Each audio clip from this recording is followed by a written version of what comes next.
दोस्तों नमस्कार। स्वागत है आप सभी लोगों का आज की अपनी इस ऑनलाइन यूट्यूब क्लास में। दोस्तों अपनी जो फर्स्ट ग्रेड की क्लासेस चल रही हैं उसमें अपने सीनियर सेकेंडरी लेवल की जो अपनी 11वीं क्लास है उसकी जो यूनिट थी काइनेटिक थ्योरी ऑफ गैसेस वो अपनी कंप्लीट हो गई है। आज अपन नई यूनिट स्टार्ट कर रहे हैं हीट एंड थर्मोडायनेमिक्स। ये यूनिट कंप्लीट होने के बाद में इन दोनों यूनिट से रिलेटेड क्वेश्चन अपन एक साथ ही करवाएंगे, न्यूमेरिकल क्वेश्चंस जो एग्जाम में आए हुए हैं। तो आज मैं नई यूनिट स्टार्ट कर रहा हूँ heat and thermodynamics. Heat and thermodynamics 14 unit है अपने फर्स्ट ग्रेड के सिलेबस में। Heat and thermodynamics, heat and thermodynamics. Heat अपन सारे लोग जानते हैं कि ऊर्जा है। डिस्कस करते हैं अपन हीट एंड थर्मोडायनेमिक्स चैप्टर 14। अपनी जो 11वीं क्लास है उसका चैप्टर नंबर क्या है? 14 है दोस्तों। तो हीट किससे रिलेटेड है? एनर्जी से रिलेटेड है, ठीक है। और थर्मोडायनेमिक्स की बात अपन करें तो देखिए थर्मोडायनेमिक्स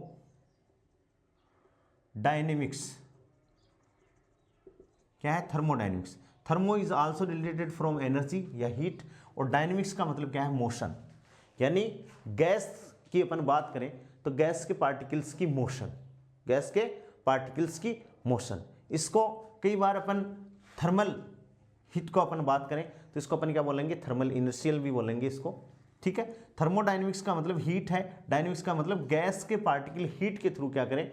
मोशन करें, और हीट के कारण मोशन जो गैस के पार्टिकल्स कर रहे हैं उनकी स्टडी अपन जिस ब्रांच में करते हैं उसको अपन दोस्तों क्या कहेंगे? थर्मोडायनेमिक्स कहेंगे, ठीक है। थर्मोडायनेमिक्स की जब अपन बात करेंगे तो अपन केवल एक सिस्टम की बात करेंगे कि एक सिलेंडर होगा जिसमें पिस्टन लगा होगा, और सिलेंडर की नीचे वाली की जो वॉल है वो कंडक्टिंग होगी। यहाँ अपन इसको लैंप के थ्रू हीट देंगे। हीट देने के बाद में यहाँ जो गैसेस हैं उसमें उसके दाब में परिवर्तन हो सकता है, वॉल्यूम में परिवर्तन हो सकता है, उसके टेम्परेचर में परिवर्तन हो सकता है, उसकी एंट्रोपी में परिवर्तन हो सकता है। ये 4 प्रकार के जो पैरामीटर हैं इसको अपन क्या कहेंगे? Thermodynamic state. यदि किसी भी गैस के लिए यदि 4 पैरामीटर अपन को पता है तो अपन को क्या पता है? उस गैस के लिए थर्मोडायनेमिक स्टेट का पता है, ठीक है। और जैसे इसमें अपन चेंजेस करते हैं तो ये क्या हो जाते हैं? P dash, V dash, T dash, और ये क्या हो जाता है? S dash. तो ये अपने पास में क्या आ जाती है? दूसरी थर्मोडायनेमिक स्टेट आ सकती है। तो ये क्या है? हीट। ये क्या है दोस्तों? हीट दी अपन ने सिस्टम को दी, तो इसमें गैस के पार्टिकल सबसे पहले हीट देंगे तो टेम्परेचर इंक्रीज होगा, और अपन ने पढ़ा कि टेम्परेचर इंक्रीज होने से पार्टिकल की काइनेटिक एनर्जी इंक्रीज होगी।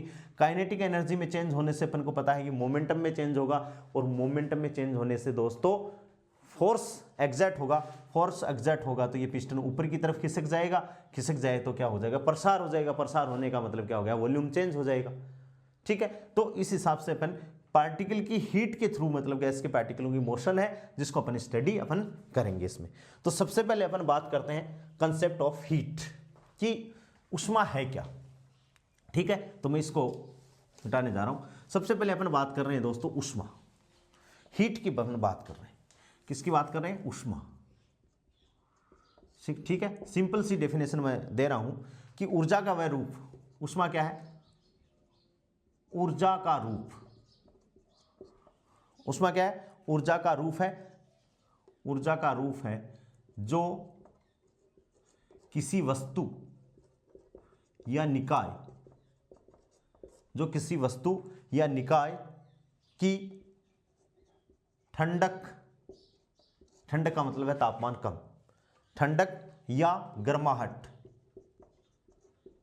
ठंडक या गर्माहट का अनुभव कराए, का अनुभव कराए उष्मा कहलाती है। ठंडा या गर्माहट का अनुभव करवाए दोस्तों क्या कहलाती है? उष्मा कहलाती है। या दूसरी परिभाषा अपन क्या क्या क्या, क्या कह सकते हैं कि उच्च ताप से, उच्च ताप से निम्न ताप, उच्च ताप से निम्न ताप की ओर प्रवाहित उच्च ताप से निम्न ताप की ओर प्रवाहित ऊर्जा क्या कहलाती है? ऊष्मा कहलाती है।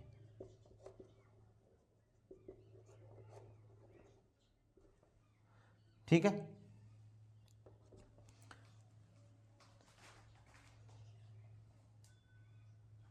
ठीक है। अभी अपन ने जस्ट इसके पीछे वाले चैप्टर में, पीछे वाले वीडियो में अपन ने पढ़ा है कि जितनी किसी कण की डिग्री ऑफ फ्रीडम होंगी, ऊर्जा मैक्सवेल के ऊर्जा समविभाजन नियम से सभी डायरेक्शन में क्या होगी? एनर्जी होगी। पदार्थ के अणु की एनर्जी होगी। तो अपन ये कह सकते हैं पदार्थ के अणु या गैस के अणु, पदार्थ के अणु सभी संभव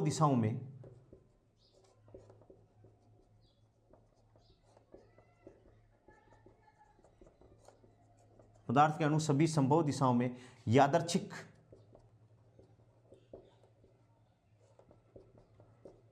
यादृच्छिक गति करते हैं। ठीक है, और इन सभी संभव दिशा में, इन सभी दिशाओं में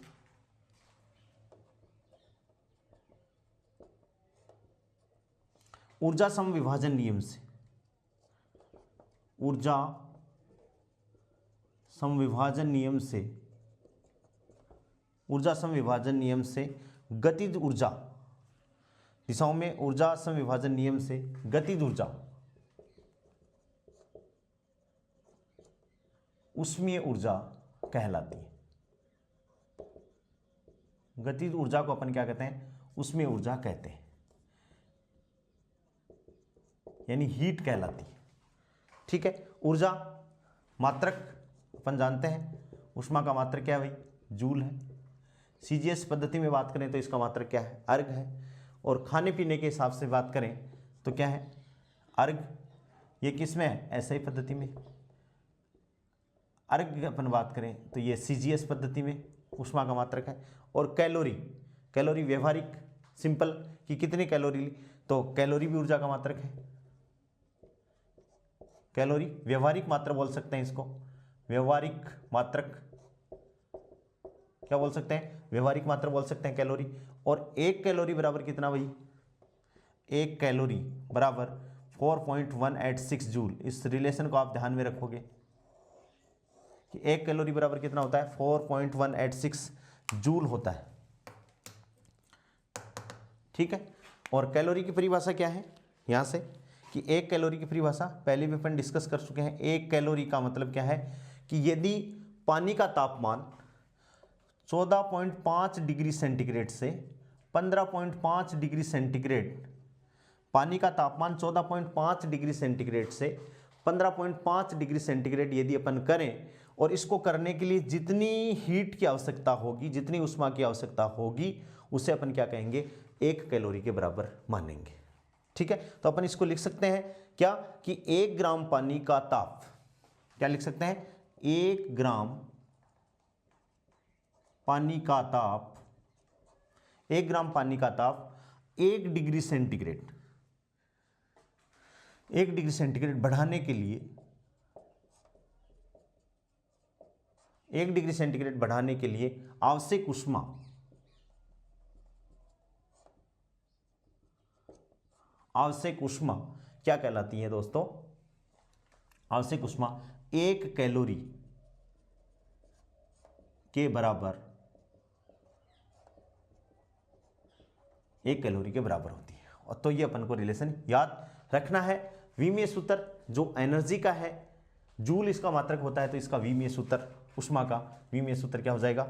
विमीय सूत्र या विमा आप बोल सकते हो m1L²T-2।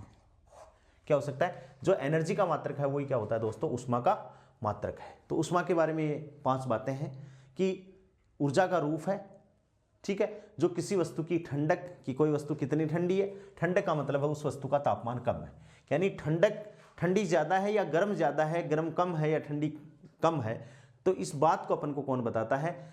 इसी ब्रांच में एक भौतिक राशि होती है जिसको अपन बोलते हैं ताप। वो अपन को क्या बताता है कि कितना ठंडा और कितना गर्म है। तो ये एक दूसरे के, ताप और ऊष्मा क्या है दोस्तों? एक दूसरे के पूरक है। क्या है, एक दूसरे के पूरक दोनों भौतिक राशि हैं। ठीक है, एक मैं आपको चीज बता देता हूं, ऊष्मीय साम्य अवस्था की वह अवस्था कि दो वस्तुओं को अपन उसमें संपर्क में रखें, एक दूसरे के संपर्क में रखें और ऊष्मा का आदान प्रदान नहीं होता हो, ऊष्मा का आदान प्रदान नहीं होता हो, एक वस्तु से दूसरी वस्तु में तापांतर के कारण ऊर्जा का प्रवाह, या अपन ये कह सकते हैं एक वस्तु में तापांतर के कारण, ये अपन ने लिखा ना उच्च ताप से निम्न ताप, तो ये क्या है दोस्तों, तापांतर के कारण। तो अपन ये डेफिनेशन भी बोल सकते हैं, एक वस्तु से या एक वस्तु से दूसरी वस्तु में, एक वस्तु से दूसरी वस्तु में तापांतर के कारण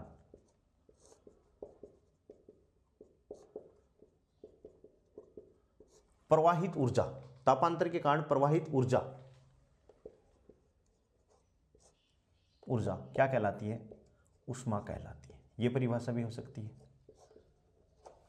ठीक है, यह परिभाषा भी हो सकती है। और इससे रिलेटेड अपन कि भाई तापांतर में अंतर है तो ऊष्मा प्रवाहित होगी, लेकिन मान लो ताप दोनों का बराबर है तो कहीं भी ऊष्मा का स्थानांतर नहीं होगा, ना तो इस वस्तु एक वस्तु से दूसरी में, ना दूसरी से पहली में। तो अपन ये क्या कह सकते हैं कि यदि दोनों वस्तुएं, उसको अपन क्या कहेंगे दोस्तों, ऊष्मीय साम्य अवस्था। क्या कहेंगे, ऊष्मीय साम्य अवस्था। ठीक है, अलग से वर्ड है ऊष्मीय साम्य अवस्था। इसका मतलब क्या है, यदि वह अवस्था जिसमें दो वस्तुओं के, वह अवस्था जिसमें दो वस्तुओं के, वह अवस्था जिसमें दो वस्तुओं के ऊष्मीय, दो वस्तुओं के ऊष्मीय संपर्क की, ऊष्मीय संपर्क की स्थिति में, ऊष्मीय संपर्क की स्थिति में ऊष्मा ऊर्जा का आदान प्रदान की स्थिति में ऊष्मा ऊर्जा का आदान प्रदान नहीं होता, तो वो वस्तुओं को अपन क्या कहते हैं कि दोनों वस्तुएं किस में है दोस्तों, ऊष्मीय साम्य अवस्था में। दोनों वस्तुएं किस में है, ऊष्मीय साम्य अवस्था में होंगी। दोनों वस्तुएं किस में होंगी, ऊष्मीय साम्य अवस्था में होंगी। ये सिंपल सी बातें हैं किसके बारे में, ऊष्मा के बारे में है, जो अपन को याद रखनी है। अब अपन दोस्तों बात करते हैं ताप के बारे में। क्या बात करते हैं, ताप के बारे में अपन चर्चा करते हैं कि ताप क्या है। उतार लिया, समझ में आ गई बातें। ठीक है, नेक्स्ट ताप।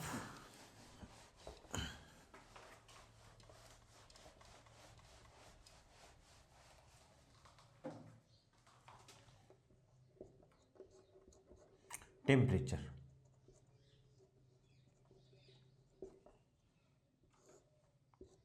क्या है ताप, ताप को किसी वस्तु की शीतलता या ठंडक, किसी वस्तु की तप्त शीतलता या ठंडा, जो भी शीतलता या ठंडा, शीतलता या तप्तता,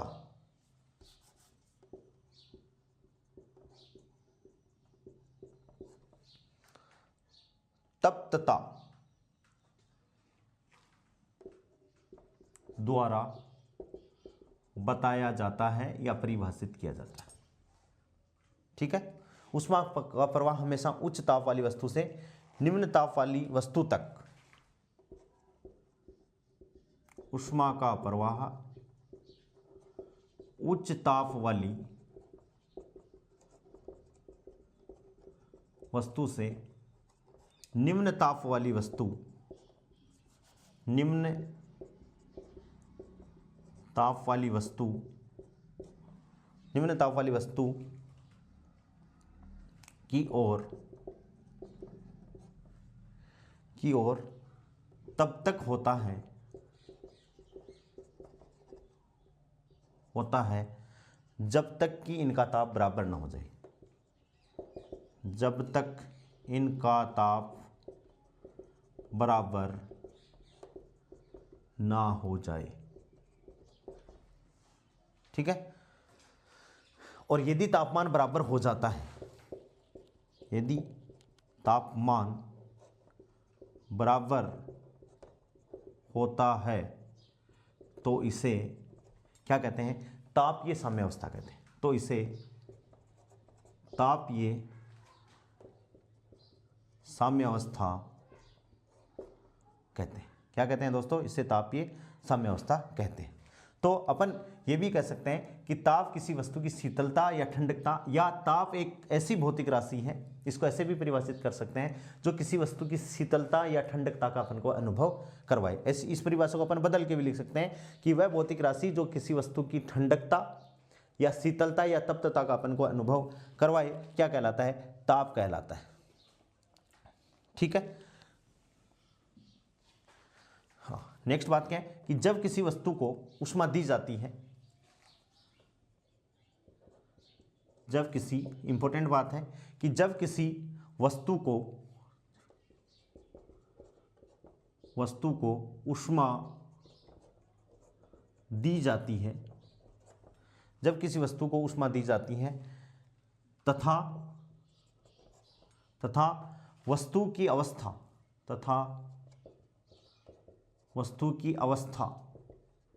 अवस्था का मतलब है उसकी स्टेट, कि जब किसी वस्तु को अपन ऊष्मा दे रहे हैं और उसकी अवस्था परिवर्तित ही नहीं हो रही, तो अपन कहेंगे कि ताप बढ़ रहा है।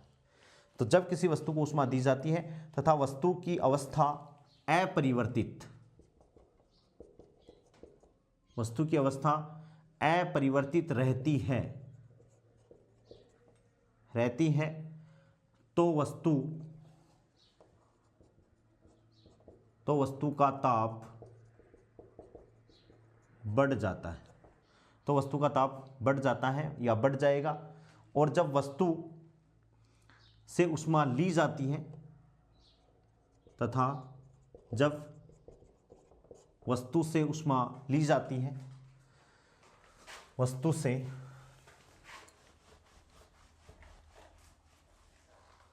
जब वस्तु से ऊष्मा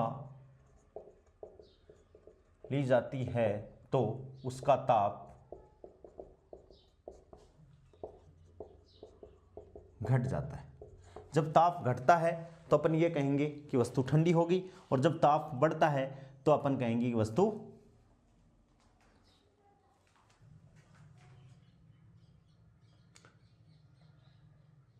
यानी जब ताप घटता है तो अपन कहेंगे वस्तु ठंडी होगी, जब ताप बढ़ता है तो अपन कहेंगे वस्तु गर्म हो गई।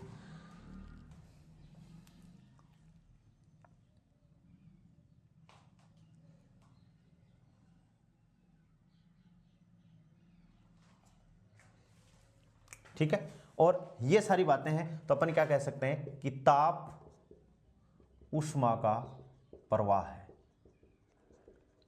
अपन ये बोल सकते हैं कि भाई जब किसी वस्तु को ऊष्मा दी जाती है तथा वस्तु की अवस्था अपरिवर्तित रहती है तो वस्तु का ताप बढ़ जाता है, यानी वस्तु ताप बढ़ गया यानी वस्तु गर्म हो गई, टेम्परेचर इंक्रीज हो गया।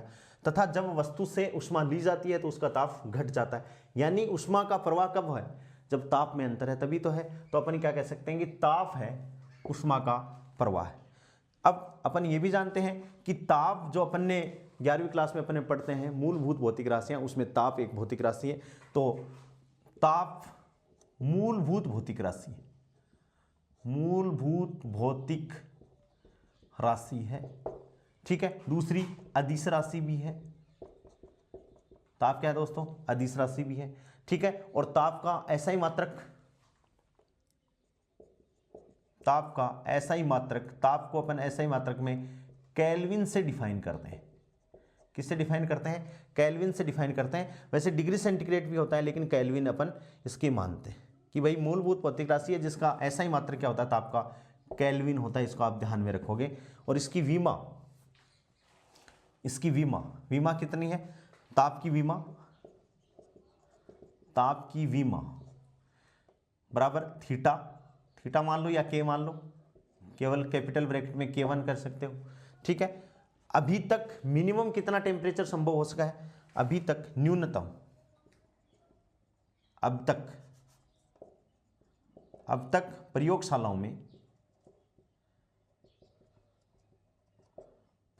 में या पुनर्निवेशित शीतलन की कंसेप्ट से, जो थर्मोडायनेमिक्स में अपन पढ़ेंगे थर्ड ईयर में, अब तक प्रयोगशालाओं में 10⁻⁸ केल्विन न्यूनतम है दोस्तों। ये 10⁻⁸ केल्विन तक, ठीक है। इसको ऐसे लिख लो कि किसी वस्तु का न्यूनतम ताप,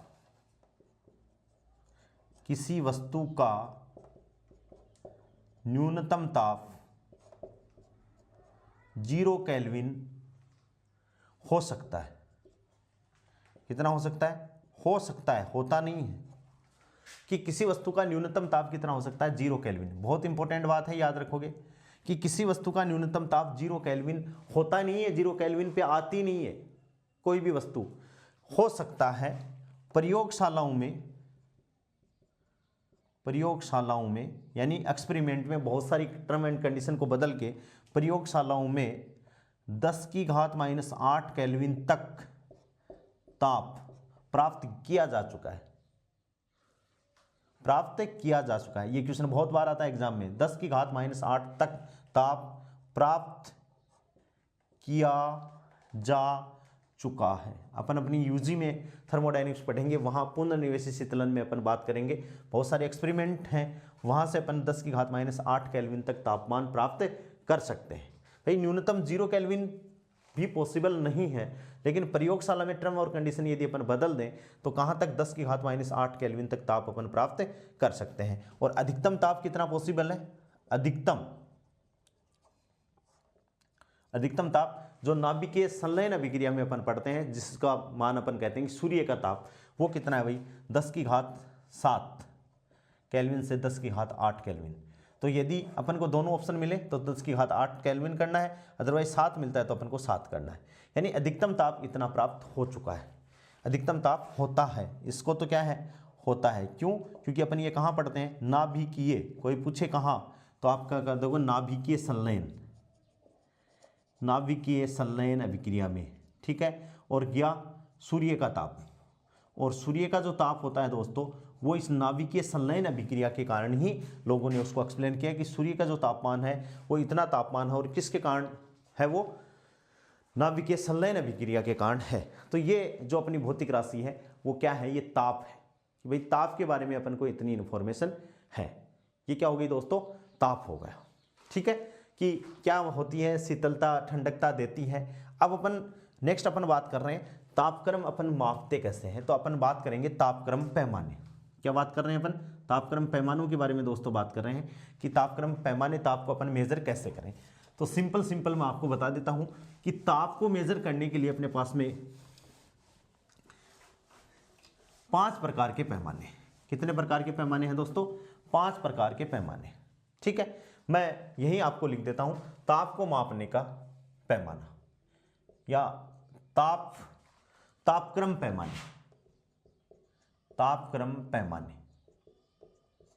ठीक है। तापक्रम पैमाने सबसे पहले 5 प्रकार के। कितने प्रकार के हैं भाई? 5 प्रकार। कितने प्रकार के हैं? 5 प्रकार। सबसे पहले अपन बात करें तो सबसे पहला जो पैमाना है उसको अपन कहते हैं डिग्री सेंटीग्रेड या सेल्सियस तापक्रम पैमाना। बहुत ध्यान से पढ़ेंगे अपन। डिग्री सेंटीग्रेड या सेल्सियस तापमान, ऐसे ही कर लेते हैं, ठीक है। सेकंड नंबर का जो तापक्रम पैमाना है उसे अपन कहते हैं फ़ारेनहाइट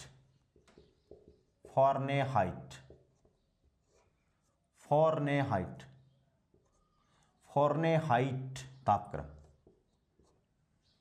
फ़ारेनहाइट ताप पैमाना। ये डिग्री सेल्सियस ताप पैमाना, फ़ारेनहाइट ताप पैमाना, ठीक है। इसके बाद में जो थर्ड नंबर है दोस्तों वो क्या है? उसको अपन कहते हैं केल्विन पैमाना, जो अपना जाना माना है केल्विन पैमाना, ठीक है। नेक्स्ट जो चौथे नंबर का है उसको अपन कहते हैं र्यूमर। ध्यान में रखेंगे, र्यूमर ताप पैमाना, ताप पैमाना, केल्विन पैमाना, ताप पैमाना है, सॉरी, केल्विन ताप पैमाना, और यह र्यूमर ताप पैमाना। और पांचवा नंबर दोस्तों क्या है, रेंकाइन ताप पैमाना, जिसको अपन किससे डिनोट करते हैं, RE से डिनोट करते हैं। किससे, RE से डिनोट करते हैं। रेंकाइन को किससे डिनोट करेंगे, RA। इसको अपन र्यूमर को किससे डिनोट करेंगे, डिग्री R। केल्विन को किससे डिनोट करेंगे, K से। फारेनहाइट को अपन किससे करेंगे, डिग्री F। और डिग्री सेंटीग्रेड को अपन सेल्सियस ताप पैमाना या डिग्री सेंटीग्रेड ताप पैमाना, इससे अपन डिनोट करेंगे। इन पांचों ताप पैमानों में अपन को दोस्तों सबसे पहले तो ये पता होना चाहिए कि इनका लोवेस्ट पॉइंट तो क्या है, जिसको अपन हिम बिंदु बोलते हैं, कि जमाव बिंदु। बस इन तापक्रमों में अपन को क्या कंसिडर करना है, केवल यही कंसिडर करना है कि इनका मिनिमम तो कितना पॉसिबल है और मैक्सिमम कितना है, और मिनिमम और मैक्सिमम के जो परास है इनकी, वो कैसे डिवाइड है। तो सबसे पहले अपन बात करें तो अपन डिग्री सेंटीग्रेड पैमाने की बात करें तो इसमें सबसे पहली बात क्या है, हिम बिंदु। इस पैमाने में हिम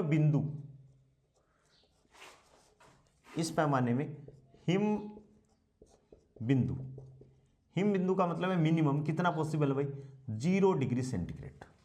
यानी कम से कम डिग्री सेंटीग्रेड ताप पैमाने में कम से कम, जिसको अपन बोलते हैं हिम बिंदु, कितना है, डिग्री सेंटीग्रेड। तथा मैक्सिमम, जिसको अपन क्या बोलते हैं दोस्तों, भाप बिंदु। क्या बोलेंगे, भाप बिंदु। वो कितना है, भाप बिंदु होता है 100 डिग्री सेंटीग्रेड। कितना होता है, 100 डिग्री सेंटीग्रेड। तो मिनिमम तो कितना है, 0 डिग्री सेंटीग्रेड, और मैक्सिमम कितना है, 100 डिग्री सेंटीग्रेड। बिंदु में 2 छोटा था, ठीक है।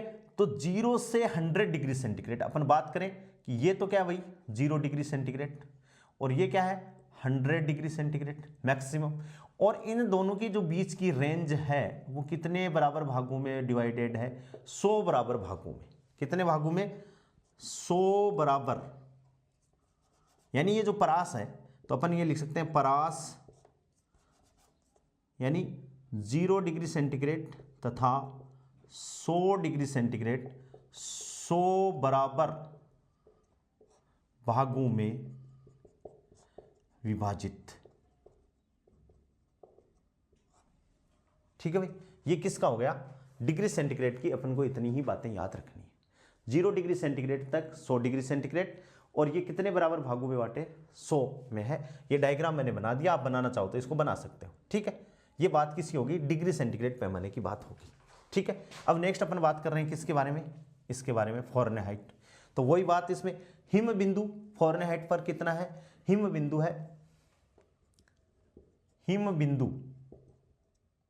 कितना भाई,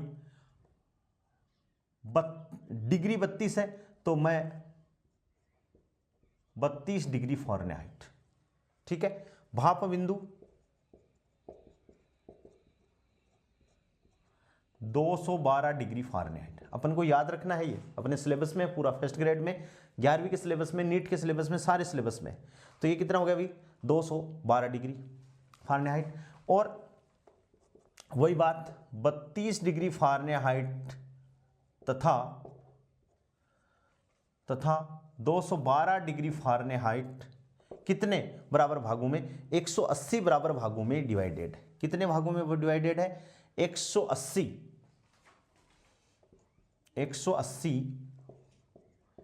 बराबर भागों में विभाजित, ठीक है। ये हो गया, समझ में आ गई बात, बस इतना ही इसके बारे में याद है। ऐसे ही हर पैमाने के बारे में अपन को ये इतनी 3 चीज ही अपन को चाहिए, ठीक है। अब अपन नेक्स्ट बात करें किसकी भाई, केल्विन की बात करें। यहां एक लाइन और लिख सकते हैं अपन, 0 डिग्री सेंटीग्रेड तथा 100 डिग्री सेंटीग्रेड 100 बराबर भागों में विभाजित तथा प्रत्येक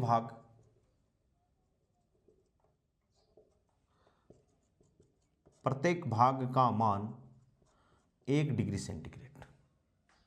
ठीक है, प्रत्येक भाग का मान कितना हो जाएगा 1 डिग्री सेंटीग्रेड हो गया। और भाप बिंदु ये हो गया 180 समान भागों में विभाजित है और जिसका प्रत्येक भाग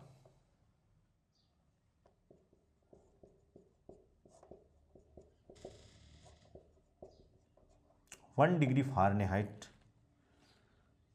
प्रत्येक भाग क्या है 1 डिग्री फ़ारेनहाइट, समझ में आ गया। फिर केल्विन में देखिए 273 जोड़ना है डिग्री सेंटीग्रेड में, तो हिम बिंदु 273.15 केल्विन, कितना है दोस्तों 273.15 केल्विन है। भाप बिंदु 100 जोड़ देंगे इसमें तो 373.15 केल्विन, और कितने भागों में, वही 100 बराबर भागों में विभाजित है। कितने भागों में है 100 बराबर भागों में, यानी 273.15 केल्विन तथा 373.15 केल्विन 100 बराबर भागों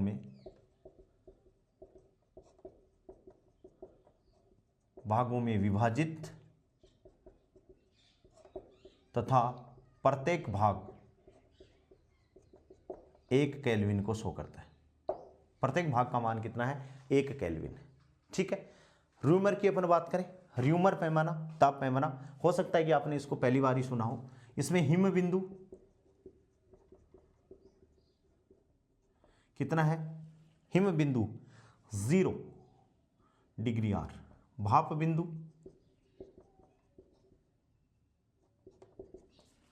र्यूमर में भाप बिंदु कितना है दोस्तों 80 डिग्री आर, और कितने भागों में डिवाइडेड है ये 80 समान भागों में, 0 डिग्री आर तथा 80 डिग्री आर 80 समान भागों में विभाजित, 80 समान भागों में विभाजित, और प्रत्येक भाग का मान कितना है, प्रत्येक भाग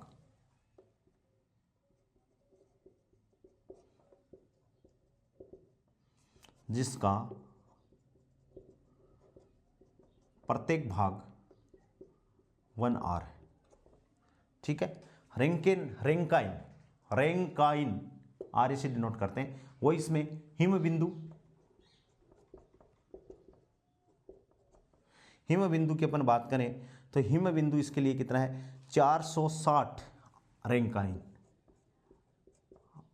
को आर ए से डिनोट करते हैं हिम बिंदु, ठीक है। भाप बिंदु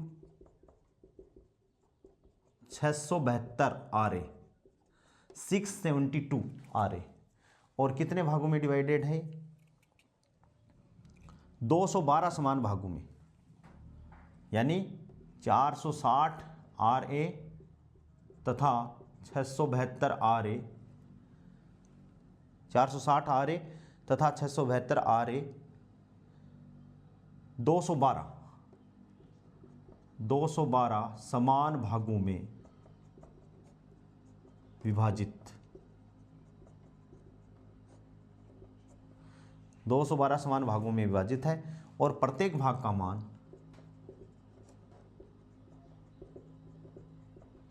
1 रैंकाइन है, ठीक है। ये 5 प्रकार के दोस्तों पैमाने हैं, और पांचों प्रकार के पैमानों में लोवेस्ट पॉइंट तो इनका कौन सा है और हाईएस्ट पॉइंट इनका कौन सा है।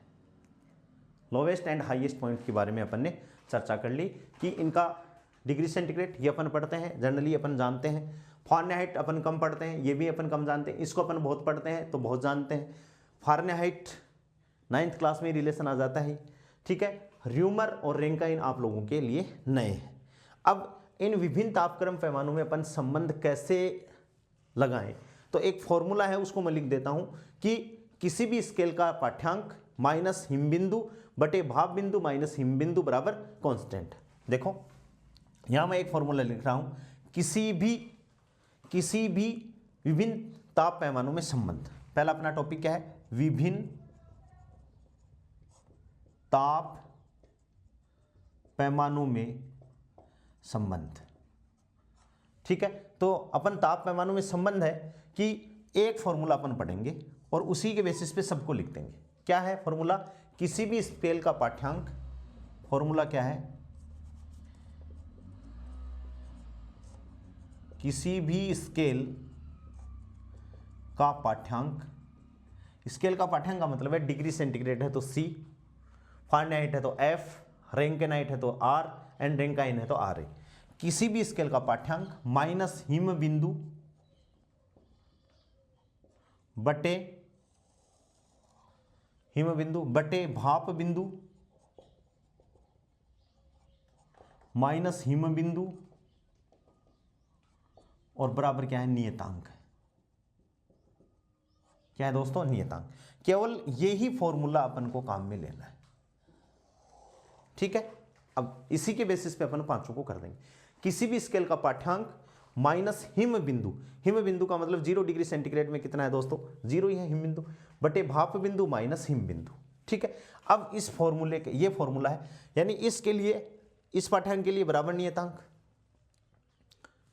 ठीक है। या आप ये मान सकते हो, इसको लिख सकते हो नियतांक की जगह सभी पैमानों के लिए, ये जो नियतांक आएगा वो सभी पैमानों के लिए आएगा दोस्तों, ठीक है। अब देखो इसकी बात अपन करें कि डिग्री सेंटीग्रेड की अपन बात करें तो अपन मान लेते हैं किसी भी स्केल का पाठ्यांक है C, माइनस हिम बिंदु कितना है 0, बटे भाप बिंदु कितना है 100 और माइनस कितना है 0, बराबर नियतांक, ठीक है भाई, नियतांक है। और उसी सारे पैमाने नियतांक है, तो ये किसका पैमाना आ गया, डिग्री सेंटीग्रेड का, बराबर नियतांक, ठीक है। किसका आ जाएगा, फारेनहाइट का। तो देखो इसमें फारेनहाइट में F, माइनस हिम बिंदु कितना 32, बटे भाप बिंदु कितना है 212 और माइनस हिम बिंदु 32, ये भी नियतांक के बराबर आ गया, दोनों नियतांक के बराबर, दोनों को बराबर कर दिया। नेक्स्ट कौन सा है, केल्विन, तो K माइनस हिम बिंदु यानी 273.15 बटे भाप बिंदु 373.15 माइनस 273.15, ये भी नियतांक के बराबर है। फिर यहाँ रैंकाइन, तो R माइनस कितना 0 बटे भाप बिंदु कितना 80 माइनस 0, ये भी नियतांक के बराबर। और रैंकाइन में रैंकाइन RA माइनस 460 बटे 672 माइनस 460, रैंकाइन। ये पांचों फॉर्मूले आगे, इनको और सॉल्व कर लो। देखो C बटे 100 बराबर F माइनस 32 बट कितना गया 180 बराबर K माइनस 273.15 बटे कितना गया 100, ठीक है, बराबर ये कितना गया R बटे 80 और रैंकाइन RA माइनस 460 बट्टे कितना आ गया भाई 672 में से 460 घटाएंगे तो कितना आ जाएगा 2 1 200, 672 में से 460 घटाएंगे 2 1 2 212, ठीक है। ये आ गया फॉर्मूला। यदि आप नीचे वाले फॉर्मूलों को देखो तो नीचे वाले में 100 में भी 20 का भाग जा रहा है, 180 में भी 20 का, 100 में भी 20 का, 100 में भी 20 का, तो सब में या तो 20 कॉमन लेके छोड़ दो या काटा पीटी कर लो, सब बराबर में है, या सब में 20 का भाग देते हो नीचे वाले में, तो C बटा 20 पंजे 100 5 आ गया। F माइनस 32 9 दूनी 18 9 बराबर ये भी कितना आ गया 20 पंजे 100, यानी K माइनस 273.15 बटे कितना आ गया 5, ठीक है। 20 का भाग दोगे तो क्या हो गया R बटे 4 और बराबर 20 का भाग दोगे तो RA माइनस 460 बटे 20 का भाग दोगे तो 2 का भाग दोगे तो 106 यानी 10.6, कितना आ गया दोस्तों 10.6 आ गया, कितना आ गया 10.6, यानी ये फॉर्मूला आपके लिए बहुत मोस्ट इंपॉर्टेंट होगा, इसको आपको याद करना है। कई बार क्या है कि क्वेश्चन तो बहुत आसान है लेकिन जब अपन को फॉर्मूला ही दोस्तों नहीं याद होगा तो क्वेश्चन अपने लिए बहुत समस्यात्मक हो जाएगा। इसलिए इस फॉर्मूले को जो पांचों प्रकार के जो ताप के पैमाने हैं, ताप को मेजर करने के, वो पांचों प्रकार के पैमाने अपन ने पढ़ लिए हैं और पांचों प्रकार के पैमाने अपन को आ जाने चाहिए, ठीक है ना। अब आपके पास में ये फॉर्मूला आ गया। अब आप किसी भी तापक्रम को आपसे चेंज करवाए कि भाई इसको चेंज करना है कि इसको चेंज करना है, किसी को भी चेंज करवाए, देखिए थोड़ा सा मैं डिस्कशन कर देता हूं। क्या है, जैसे अपन बात करें कि पहले दो फॉर्मूलों की बात करें, जैसे केल्विन और फारेनहाइट में अपन को दे दिया, ठीक है, तो अपन क्या लिखेंगे भाई, C/5 बराबर F-32/9। ये दो ही फॉर्मूले अपन यूज करेंगे। केल्विन की फारेनहाइट और अपन को डिग्री सेंटीग्रेड में दे दिया, या केल्विन को डिग्री सेंटीग्रेड को अपन को फारेनहाइट में चेंज करना है, वो दे दिया, ठीक है। अभी अपन न्यूमेरिकल इक्वेशन भी करेंगे इस पे, ठीक है। या मान लो केल्विन को आपको डिग्री सेंटीग्रेड में चेंज करना है, तो केल्विन को जब डिग्री सेंटीग्रेड में अपन चेंज करेंगे तो C/5 बराबर K-273/5, दोनों को बराबर कर दिया, क्योंकि ये सब एक दूसरे के बराबर हो सकते हैं भाई। C/5 R/4 के बराबर हो सकता है, C/5 R माइनस, सारे बराबर हैं। जैसे दो पैमानों की अगला एग्जाम में बात करें, क्वेश्चन में, न्यूमेरिकल क्वेश्चन में बात करें, तो अपन को क्या करना है कि दो के बारे में ही अपन को बात करनी है, जिनके बारे में बात करें उनको ही क्या कर दो दोस्तों, बराबर कर दो, ठीक है। तो इसमें देखिए यहां से 5 से 5 कट गया, तो C बराबर क्या आ गया, K-273, या K की अपन बात करें तो K बराबर क्या आ गया दोस्तों, C+273, यानी K बराबर डिग्री सेंटीग्रेड प्लस 273।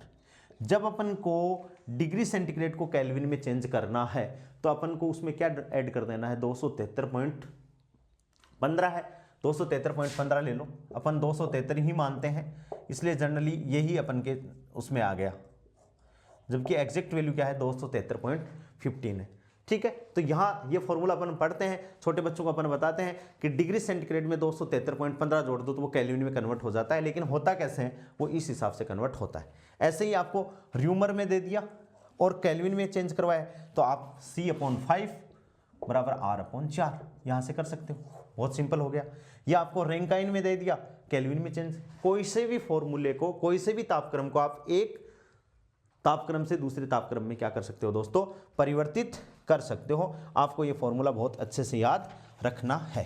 अब देखिए एक क्वेश्चन अपन कर रहे हैं जिससे आपको सारी बातें समझ में आ जाएंगी। क्वेश्चन क्या है, पांचों प्रकार के ताप पैमाने आपके समझ में आ गए होंगे बहुत अच्छे से, बहुत इंपॉर्टेंट टॉपिक है 11वीं क्लास के पॉइंट ऑफ व्यू से और अपनी एग्जाम के पॉइंट ऑफ व्यू से। क्या है क्वेश्चन, क्वेश्चन है एक रोगी का ताप, एक रोगी का ताप 40 डिग्री सेंटीग्रेड, एक रोगी का ताप 40 डिग्री सेंटीग्रेड है। फारेनहाइट पैमाने पर, फारेनहाइट पैमाने पर, फारेनहाइट पैमाने पर ताप ज्ञात कीजिए।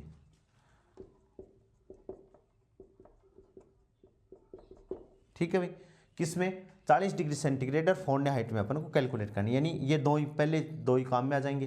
तो अपन जानते हैं F-32/9 बराबर C/5। अपन को जो वैल्यू दे रखी है उसको पुट कर दो, क्रॉस मल्टीप्लाई कर दो और आंसर निकाल लो। तो देखो क्या दे रखा है, F-32/9 बराबर 40/5। भाई डिग्री सेंटीग्रेड 40 दे रखा है, ठीक है, या 40-0 जो भी दे रखा है, यहाँ से इसको काटा तो 8×5 = 40, 8 से कट गया, 9 को क्रॉस मल्टीप्लाई किया तो क्या हो गया, F-32 बराबर 9×8 = 72। ठीक है, पक्षांतरण कर दिया तो क्या हो गया, F बराबर 72 + 32 बराबर कितना हो गया, 104, और डिग्री F आंसर आ गया 104। यदि फॉर्मूला याद है अपन को तो बहुत सिंपल हो गया, और यदि फॉर्मूला ही दोस्तों नहीं याद है तो अपन एक दूसरे की तरफ देखते रहें, अपना क्वेश्चन सही नहीं होगा। ठीक है, नेक्स्ट क्वेश्चन देखो, क्वेश्चन नंबर 1 हो गया। क्वेश्चन नंबर 2 देखिए, हाँ बहुत आसान है, फिर भी मैं एक आधा बता देता हूं। किस तापमान पर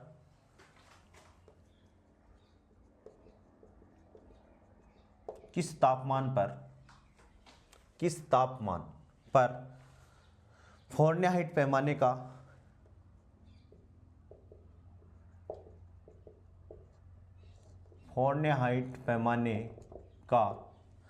किस तापमान पर फारेनहाइट पैमाने का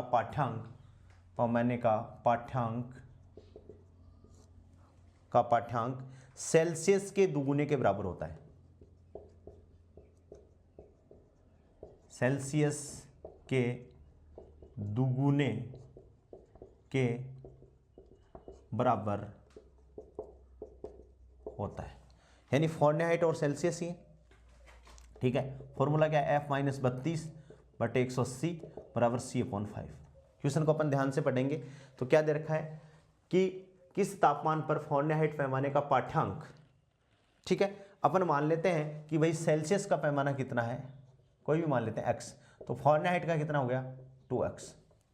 यही तो पूछा है, किस तापमान पर फ़ारेनहाइट पैमाने का पाठ्यांक सेल्सियस के दुगुने के बराबर होता है। तो दुगुने के बराबर तभी होगा ना, बराबर का निशान तो तभी आएगा। तो अपन क्या कर देते हैं इसको, implies that Fahrenheit 2x minus 32/180 और बराबर x/5। ठीक है, मल्टीप्लाई कर दिया तो क्या हो गया, 5 दूनी 10x और माइनस 5 दूनी 10, 3 5 15 और 160 और बराबर क्या आ गया 180x।